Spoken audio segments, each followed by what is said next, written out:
Alright guys, welcome back. So right here I have a radiator pressure test kit. So if your radiator is leaking and you're not sure where it's coming from, you can use this pump right here to pressure the lines. So these are the different male and female ends that go to your radiator cap area or the buckle. So some are buckle and some are cap, so we can screw it on.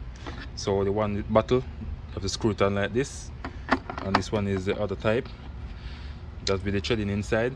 So I get this one at Arbor Freight for $67.99. so I'm just showing you guys what's inside of it.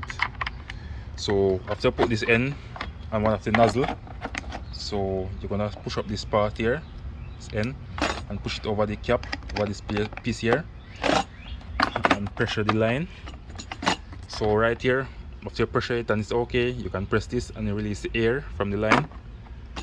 Right here is the gauge that tell you what's going on with the vehicle. If it's losing pressure, you will see it's dropping. So when you're pressurizing the line, it will automatically go up.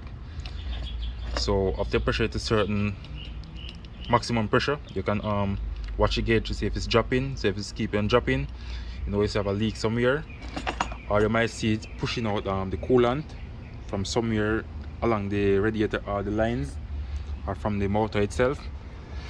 So get yours at Arbor Freight. Really good. So it's a Pittsburgh Automotive Radiator Pressure Test Kit. Simple and easy tool to use. So get yours, and thanks for watching. Please subscribe. Thank you.